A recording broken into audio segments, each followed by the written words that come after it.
Hello and welcome to DefenceLine, our weekly show on defense, security and more. Though corruption in the civil appears to have become a way of life, instances of corruption in the country's defense services are few and far between. Yet even these instances are enough to raise hackles, primarily because such allegations are not expected of our top brass in uniform. Now, with the name of the former Air Force Chief, Air Chief Marshal S.P. Tyagi, figuring in the FIR filed by the CBI, corruption in the defense services has hit a new low. Is there a need to change the system of procurement, or are we throwing up the wrong officers for top jobs? All this and more is what we discuss in this show with Colonel S.K. Agarwal, a former JAG branch officer and advocate, Air Marshal R.S. Bedi, former Director General Defense Planning Staff, and Lieutenant General Vijay Oberoi, former Vice Chief of Army Staff. Gentlemen, welcome to the discussion. But before that, let us look at this report.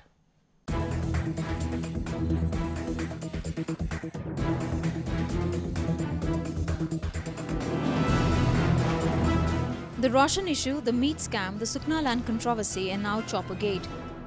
Former Air Chief Marshal S.P. Tyagi is a new addition to this unsavory list. The former Indian Air Force Chief has been named in an FIR filed by the CBI in the Rs 3600 crore VVIP helicopter deal. Tyagi is first Chief of the Indian Air Force to be named in a corruption or criminal case by the CBI. There have been a number of scams and as many guilty officers, and that too from among the top brass. In 2011, an army court found former military secretary Lieutenant General Avdesh Prakash guilty in the Sukna land scam case. A year later, in 2012, another senior officer, Lieutenant General P.K. Rath, was court-martialed in the same case. Earlier, a court of inquiry had indicted ex-army chiefs General Deepak Kapoor and General N.C. Wedge for their role in the Adarsh housing scam. The list goes on, wrapping many other senior army officials on issues of corruption, impropriety and moral turpitude. In all, the question arises whether we are throwing up the right officers for senior ranks in the defense services, or if the existing system is flawed. We are talking to three retired defense officers. Colonel Agarwal, we'll start with you. Are instances of corruption, in your opinion, in the defense services really on the increase, or are these few instances being kind of amplified by the media? Large number of corruption cases are actually creation by the military intelligence of the army. They pay the money to the people, create cases for their personal advancement of interests. Cases are not on the increase, but certainly it is a serious matter. But how come so many of them are now all over the media these days? I'll give you, I know 4 cases where the military intelligence people, to promote their own personal interests, paid the money. Okay. Ultimately, they were acquitted. They are not corruption cases, but they have came to the media because like one case took place in Firozpur. There was a media reports, military intelligence breaks recruitment racket. Okay. Same thing happened in Delhi. 2 lakh charged, racket broken. In Lucknow, Udhampur, they said. So there is some kind of an in-house problem. It is in-house problem to make their own naukri. They indulge and use the government money for giving bribe and then getting them caught. Well, that's a very different twist to the whole controversy. Air Marshal Bedi, what is your opinion? Just a quick comment from you. Are these cases of corruption in the army, in the defense services really on the increase, or is this a creation of a hyperactive media? I'm a little surprised to hear him on this issue, but the fact remains that even if there are certain corruption cases, they are certainly being overplayed by the media. If you look at the percentage vis-a-vis the rest of the country, after the armed forces are part of the same whole, and there bound to be a certain amount of corruption. It is there, you can't avoid it, but it's been overplayed, overprojected, and by virtue of armed forces uniform, they're overseen. But Air Marshal Bedi, what does the media do? I mean, if the name of the former Air Force Chief figures in the FIR, the media has to obviously report it. I will tell you, right. The media goes for sensationalizing a news. Okay. While reporting on this particular helicopter case, even when they want to say something about the cousins, Tyagi cousins, they will say Air Chief Marshal Tyagi's cousins. They must bring Air Chief Marshal Tyagi's name first in relation to the entire VIP helicopter episode. even when he was not involved. One doesn't know whether he's involved or not. But doesn't media it went surprise ahead. you, shock you that the name of the former Air Force chief should figure in the CBI FIR? Yeah, it does. It does. It has hurt the sentiments of the services. It has hurt the reputation. And if he comes out clean, he'll never be looked clean. He'll always seen a tainted man. I mean, who pays for that? Let me get General Oberoi into the discussion. What is your take, a quick take on whether the corruption in the defense services is on the increase, and if it is, what is the reason for it? I can emphatically state that there is no increase of corruption in the armed forces. We've had cases, and we've had cases in the past where senior officers, 3-star officers, have been indicted and sent home or court-martialed because of this. But the point which Ranjit brought out, that the media is unnecessarily sensationalizing the issues in recent years is absolutely correct. General Oberoi, you mentioned that names of 3-star generals have figured earlier, but never before has the chief of a service figured in corruption cases. No, but you see, by putting the name of, say, the Air Chief Marshal Tyagi, it doesn't mean that he has committed the thing. You see, people who are actually indulging, they throw the red herrings, and they have the capacity to throw the red herrings. And I will tell you who is responsible, and I mean which category. Right. It is not the armed forces, it is not the military, but it suits everybody to throw in this red herring and put the blame on somebody who is so well known in the country that immediately his name is brought up, it is put up. After all, people have forgotten that it was the then National Security Advisor who said, who not only said, he ordered that the height should be reduced from 6,000 meters to 4,500 meters. Right. Now you are blaming the air chief that why did he reduce it? The second point is, and But, that he could have put his dissent there, that I do not agree with this. Why should he put a dissent? No, if the requirement is by the government that it should be 4,500, why should he put a dissent? And the second point is, it is not the Air Force which is wanting these helicopters. Yeah, these It are is the VVIP. SPG. Air Force was brought in only because they have the expertise, the technical expertise. Right. They are the flyer. So now the person who has the expertise is being blamed, and the persons who actually committed the crime are happily I get your point. relaxed. Colonel Agarwal, normally unlike the, I'll just come back to you. I want to Okay. mention how the parameters were changed. It was first, trials were carried out in, I think, March 2000, and a Eurocopter was selected. That's right. Which was a single vendor condition situation. Trials were carried out, this was accepted. Then the Principal Secretary to PMO, Prime Minister, raised an objection, he called for a meeting and said single vendor situation not acceptable. He went a step further, he said there is no need to keep 6 kilometer height, 4.5 kilometer is adequate. Right. And the letter that he wrote to the Defense Secretary, in which he said, please review 2 things. One, the entire SQR, and also that Westland, the height must be brought down, the second point. This meeting was held subsequently over a period of about a year or so, Right. in which all the QRs were revised, and PM's letter says, or rather Principal Secretary letter says, although height may be brought down to 4.5 kilometers, but 6 kilometer remains a desirable parameter. But the accusation against General Tyagi is One that minute. he softened the Air Force No, stand. no. When this meeting took place after Principal Secretary's letter in the Ministry of Defence, in which all the people were present, exactly as directed, without raising any objection by the MOD, Air Force, SPG, Army or anybody else, they followed what the Principal Secretary has said. And thus, they made a way for Westland Augusta to enter the fray. Okay. And that how somehow has now fallen on the shoulders of Air Chief Marshal Tyagi. So you think He had no you think stake. Air Marshal Tyagi is not culpable He in is any not way? culpable in bringing down the parameters from 6 kilometer to 4.5 kilometers. No, I get your point. Colonel Agarwal, normally, unlike the police, the CBI, before registering an FIR, they carry out a preliminary inquiry. So, obviously, in the PE or preliminary inquiry, some kind of a prima facie case against General Air Marshal Tyagi is established, no? No. We should understand the functioning of the CBI. When a case comes to CBI, they go through it. If they find something requires further investigations, then PE is filed, preliminary inquiry. It does not mean prima facie case. After the preliminary inquiry has been held, witnesses have been heard, documents examined, then if they find there is a case, that means there is a prima facie case, then FIR is filed.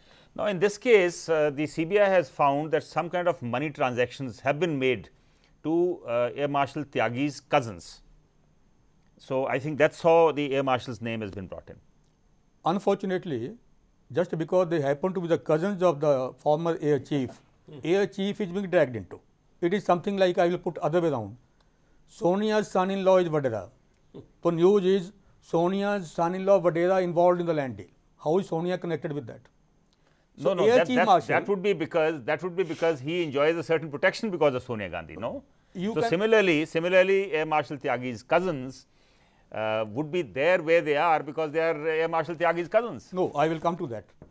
A very valid question has been asked about the lowering of the height. Who lowered the height from 18 to 14? It was by the government of India. Now, question is, why was it lowered? A defence minister used to go only once or twice to Siachen. That is where you require. Why you require 12 choppers? Okay. Then the Air Force also said, okay, we have got sufficient material with us. Cheetah is there, Cheetah helicopter. It is capable of going to 18,000. They said, okay. So, should you require to go to Siachen or such heights, then we can loan your Cheetah can be used. Okay. So, we do not require. Government said, okay, since Cheetah is available, a normal heights are 14,000, let us go for 14,000. So, former Air Chief has got nothing to do either with the lowering of the height or with the acceptance of the height. Now, we come to height of the helicopter was also to be raised. Why? Because it is the SPG who said, we have to stand in that helicopter. I do not know where from that philosophy has come. I have served for 32 years in the Indian Army. I have never seen a commando standing in the helicopter and providing security. Very valid, but then how come the name of Air Chief Marshal Tyagi has figured in the Italian investigation? Actually, his name figures right in Italy itself.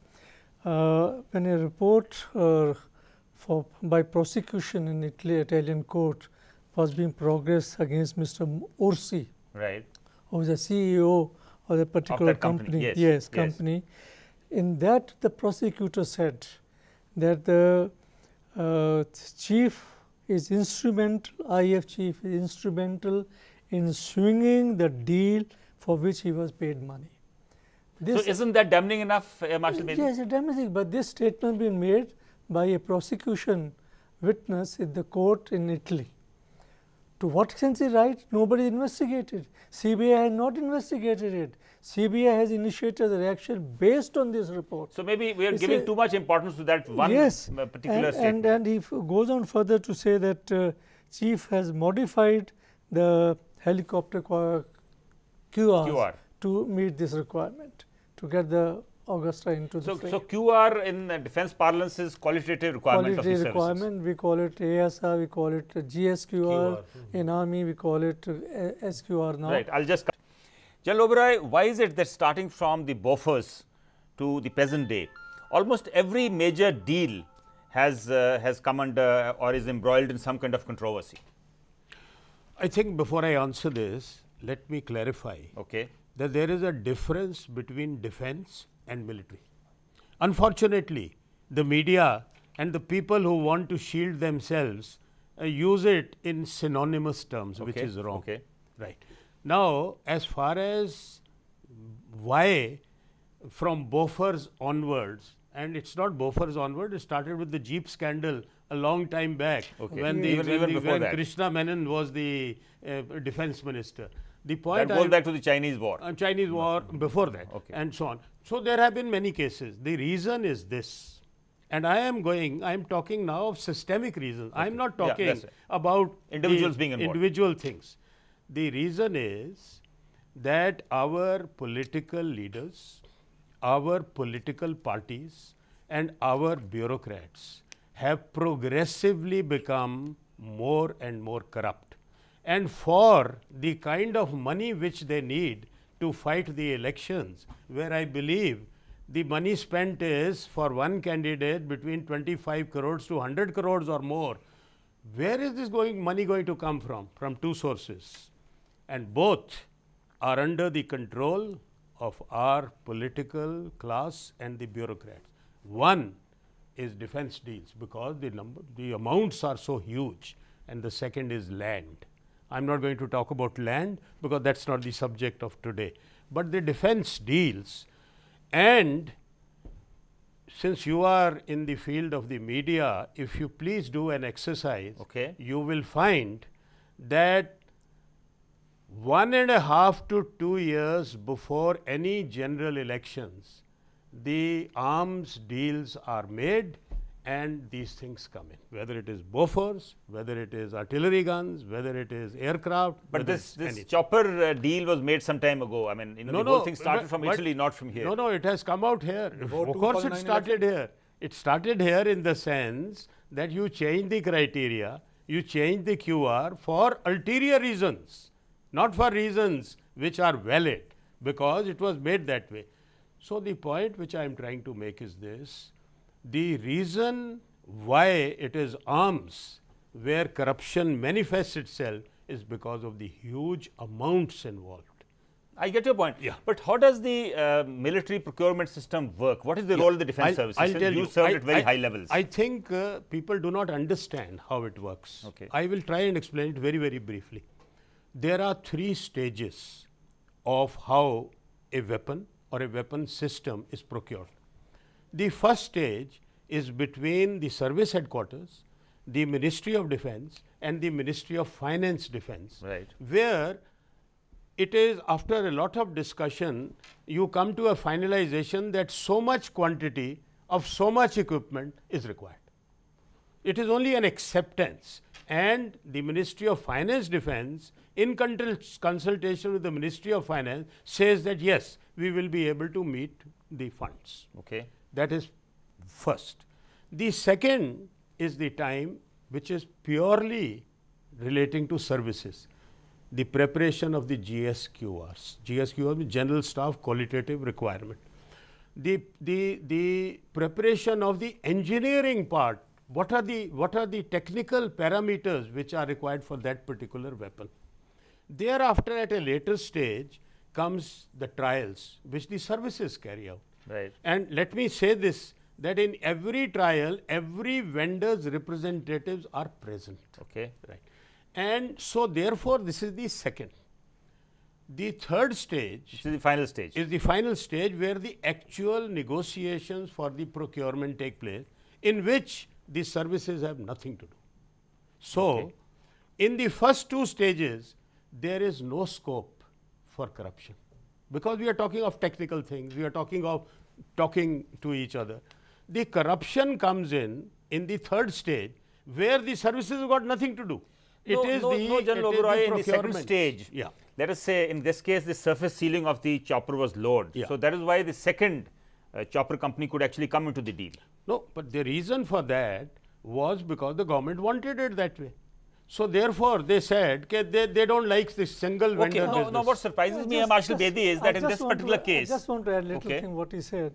You must note the fact that when the Principal Secretary interjected, he interjected at the last stage when Defence Procurement Council was finalizing the issue under the chairmanship of Defence Minister. Unusual step for a PMO to interject in any such deal. This deal was almost through, but just to get the Augusta Westland into the fray, this was done by the PM. But what surprises us all is that how was the Air Force involved in this at all? It is a VVIP chopper which is not required by the Air Force. Precisely, even the Minister of Defence letter, subsequently Minister of Defence came out with an explanation in which they made a very important statement saying that the full and proper procedure of acquisition and procurement were followed in case of VVIP helicopter. This statement is there in writing from the Ministry of Defence, and yet they are going after the achieve. Now, do you get a feeling, since you served at very senior levels, you were the DG, DPS also, that the MOD and the government uses the service headquarters for their own personal reasons and then blames them, as has happened in this case? You are very right. In this particular case, H. Marshal Tyagi being made the fall boy. Yes. There are many more people. Why aren't any bureaucrat and political leadership being questioned? Not a single man for the bureaucracy has been questioned in this. They have confined the entire issue at the level of the Air Force. That is exactly what I had stated. Who were never into the game. That the red herrings which are thrown is to divert attention It is from just the to divert real issue. attention. Now, this is But not a correct thing to tell do. you, Kama, And unfortunately, the armed forces, the military, they don't have the kind of medias or sold media or bought media or whatever you want to call it. But it's time for them to get more media savvy, no? Well, savvy is different than buying media. No single person in our system can sort of what do you call it, subvert the whole system. So there is no question of Tyagi or anybody, regardless of rank and status, a single person subverting the whole system. Right. Let me touch on another issue. Colonel Agarwal, don't you think a part of the problem is that a lot of retired officers, senior retired officers, are working as consultants to foreign military equipment firms? Don't you think the cooling off period after retirement should be much longer as of now? It is not that much of the retired army officers or Air Force officers. It is more of the bureaucrats. As rightly brought out, now we are having a defense minister, we are having two ministers of state. One of the ministers of state, as per the charter of duties, offer procurement.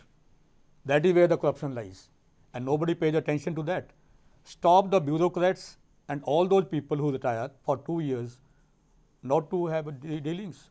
Or maybe it should be the same also for retired officers and civil officers, a longer cooling off period after retirement to it is not only take up such jobs. It is not only cooling off, it is everywhere. A person retires as DG of the RAW, you appoint him as governor.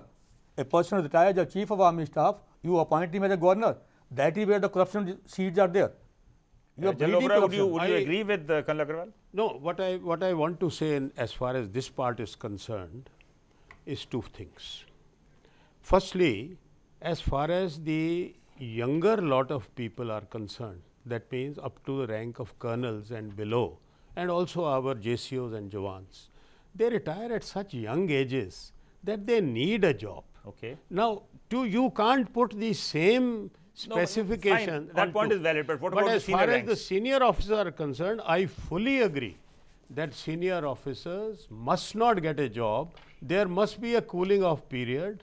And you see, when I joined the army as a second lieutenant, what we were taught was that senior officers of the rank of, say, army commanders and 3-star officers never took up a job unless they headed that organization. Right. General Oberoi, there is a feeling that the defense services, the military services are also getting affected by the civil environment. So, what do you think needs to be done to keep the military somewhat isolated or away from all this? Yeah. You see, firstly, the armed forces personnel also come from the same environment.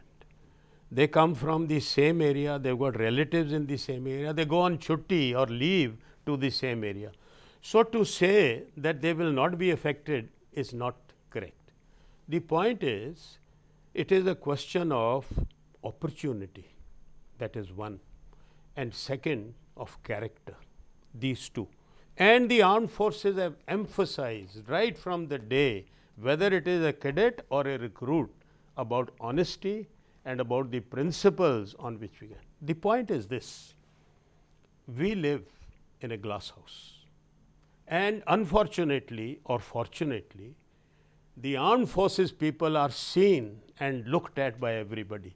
So, even a slight misdemeanor is blown up out of proportion because it is expected that he will be God. The expectations are too much. Too much. Marshal Bedi, since you're running out of time, how can we prevent such incidents like the Choppergate for future? I think the only way, you must remember one thing: corruption in this country has started from the top, It is percolated down from top to bottom. Corruption must stop at the top, whether in the name of party, election, what will be the reason. It stop at the top, it will stop at the bottom. Agarwal, before we close, do you think there is need for some in-house measures by the three defense services? There are. We have to sort out our own house. Okay. Otherwise, people will keep on giving us bad name. How do you sort out the house? The moment you get a complaint, investigation should be thorough. Unfortunately, my experience says there are no investigations held in the army. Top brass are saved. Some scapegoats are found. Some captain, major, lieutenant colonel. They are court-martialed and dismissed. That doesn't look like being true, because a lot of senior officers' names are figured now. I will give you a case itself. No, I will not agree. Since I am under challenge, I will give you a case itself. No, there may be the odd case. We had tank T-72. We were to get the ammunition from Russia. Russia was creating some problems. We started manufacturing ourselves. Each round was costing about 50,000 rupees. Now, what has happened in that? In connivance with Russia, our entire lot, which was manufactured in lakhs, that was declared as unserviceable, to be demolished. It was actually demolished. Now, how much we lost? It runs into crores, multi-crores. Now, thereafter what happened? The scrap was sold. 42 lakh rupees is involved. A brigadier who was involved, a major general who was involved in the army headquarters, they were all saved. A lieutenant, all the 6 people joined together. I think maybe we'll have a separate discussion on this particular case, but your point that some in-house measures are required. In-house measures, and we have to strengthen the investigation machinery. Today we have got no investigation machinery independent. Point well taken. Thank you very much for joining us in the discussion.